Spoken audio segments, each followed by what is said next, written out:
What's up, everybody? This is Aaron Lawler with Lawler Computer Consultants, coming to you guys today with my second video of my favorite things so far this year. Today we're going to talk about the PlayStation Vita. Let's go.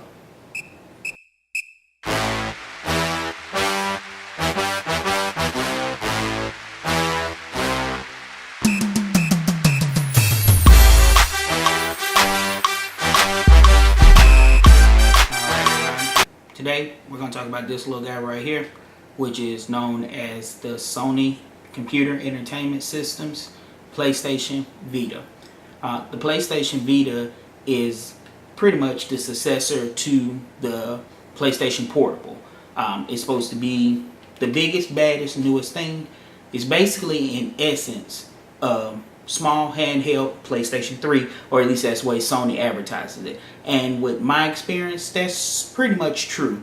It has great graphics, pretty decent processor inside of it, and it tends to speed through games pretty well. But what we're going to do now is take a look deeper into it, kind of give you guys a more in-depth look of the PlayStation Vita, and then that way you guys can make up your mind and learn why I actually like the device so much. First thing you'll notice about the PlayStation Vita is it's a great looking device. Sony is known for making really good looking devices, and they carried the tradition on with the PlayStation Vita. It's just a really premium looking device, although the body construction is almost entirely of plastic.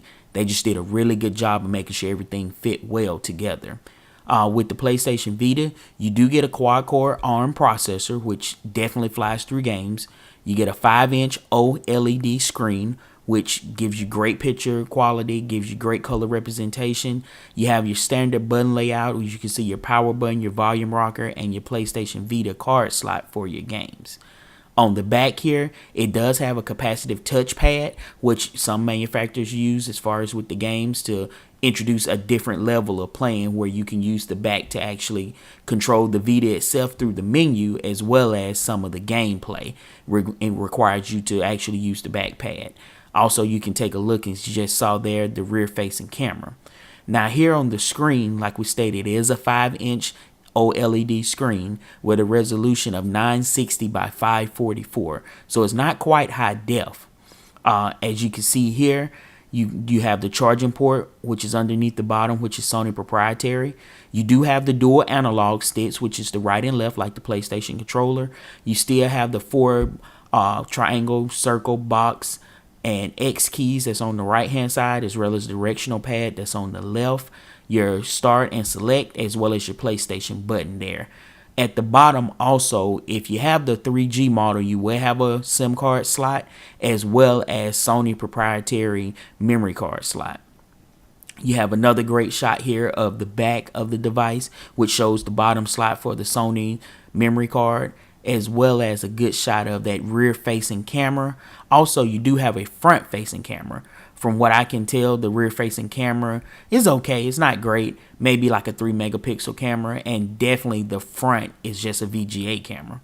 The touchpad is very responsive on the back of the PlayStation Vita. Never had any issues, as well as you do have a headphone jack at the bottom, so while you're playing, you will not disturb anyone, and it produced pretty good sound. I mean, the PlayStation Vita does tout itself as a total entertainment system. Now we're going to power on the screen here so you guys get a beautiful look at that screen. Now, as you can see here, that ARM processor runs right through the task. I mean, you don't have any lag. The screen is good and clear. This is pretty much Sony's own adaptation of what they call the X, or the crossbar that you see on the PlayStation 3. It's very cool, very responsive. As you can see here, I'm able to cycle through with the directional pad or use touchscreen. Now what we're going to do next is load up Real Boxing, which is one of my favorite games. Kind of let you guys see how well the PlayStation Vita handles the gameplay, as well as some of the cutscenes.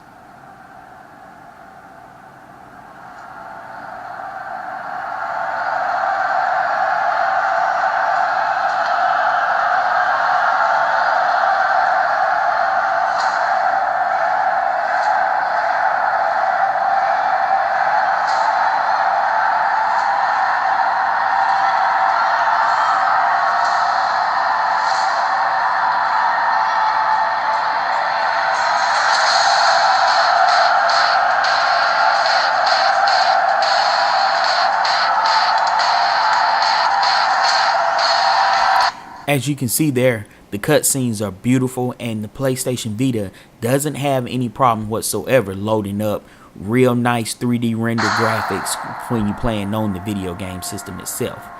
Here, I'm going to go ahead and actually bring you guys into some of the gameplay on the Vita system so you can see exactly what the graphics is able to do and what you're able to achieve with the PlayStation Vita. Like I stated, I don't think you lose anything playing the PlayStation Vita from your PlayStation 3 other than, of course, if you have a large screen HD picture.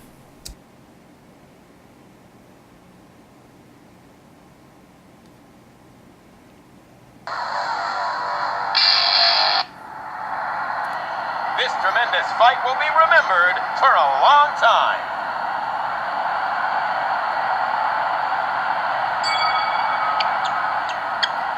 Nice hit.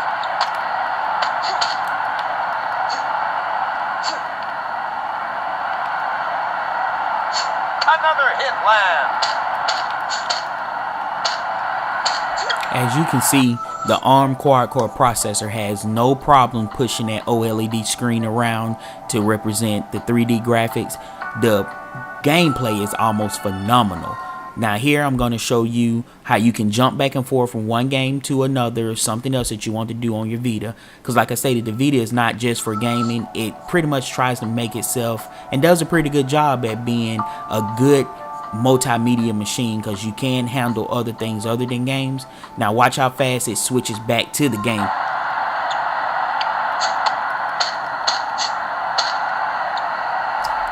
The real boxing was not running from a PlayStation software memory stick. This was running off of the memory stick that you purchase extra with the Vita that you can download games to. Now this is what the PlayStation Vita game actually looks like, and that's when you purchase a game from Sony or from GameStop or your favorite retailer, then you'll pop that in and be able to load a game up with no problems whatsoever.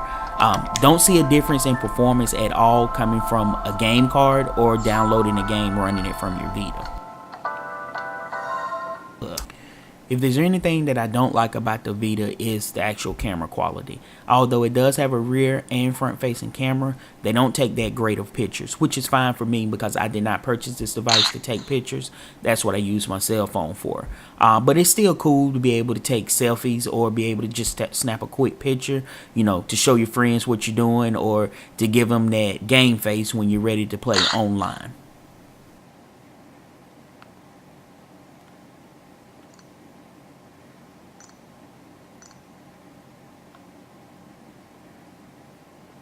The PlayStation Vita is definitely an adult handheld video game system, so if you're looking for something that you can take on your friends and just enjoy yourself while on the go, the PlayStation Vita is how you want to go. Alright guys, now that you've been formally introduced to the PlayStation Vita, I know you're asking, why did this particular device make my favorite things, you know, of this year so far? And that's 3 reasons why. Number one is that it's a great handheld gaming device. I mean, you get great graphics, great battery life, you get a great design, it's nice and premium looking, it's beautiful to actually look at and to hold, and it does exactly what it's supposed to. It's a gaming device that you hold in your hand, you can take it anywhere with you. Of course you can't have your cell phone and your tablet and everything like that, but if you're looking for a gaming device, a device that's just strictly for your gaming, I don't feel that you can go wrong with the PlayStation Vita. Number two is because the integration with the PlayStation 4. I know everyone is looking forward to the next generation games. I'm a PlayStation guy, and with PlayStation promising, or with Sony, excuse me, promising that you'll be able to play, if not 100%, at least majority of the games through the remote play, where you just fire up your Vita and play the game like you're sitting there in front of your PlayStation. That's great for me. That's phenomenal. It's great if I'm sitting on the couch and I decide I want to go into a little Grand Theft Auto session, or if I want to go into a Madden session. I mean, that would be perfect. I love that idea of being at home on my couch playing the game, or if I'm in the middle of an airport while traveling, I can fire it up and play my game. And number three is just for the fact that Sony is known for pretty much keeping their devices updated, keeping their device shelf life going. And with the PlayStation Vita, I know it's been out for almost 2 years, or no, actually, excuse me, about a year now, and Sony continued to add in things. Of course, it was a little slow in the beginning, but I feel like this device has great potential as a companion, especially with the PlayStation 4, and I don't think you can go wrong with being a hardcore gamer and making this purchase and being okay with it for the next 2 or 3 years. So you guys have why I feel like the PlayStation Vita is one of my favorite things, but definitely leave in the comments why you guys feel like the PlayStation Vita is or isn't, you know, a great device, or if it shouldn't be one of my favorite things. I mean, definitely will look forward to you guys' questions and discussion. Leave it down in the comments below. Also, don't forget to hit the subscribe button. Click on the subscribe button so you'll be notified when my new videos are coming. Also, whenever I get ready to do the third installment of my favorite things, which you guys are gonna like. It's something small, two things that are small, but I feel like it makes my life a whole lot easier, and I use these things every day. Also, social networking. You can find me on Facebook. Just search my name, Aaron Lawler, and you guys can follow me there. I do use my Facebook a lot. I actually upload photos and things that I'm doing throughout the day. If something's on Google Plus, then obviously it's probably going to be on Facebook and vice versa.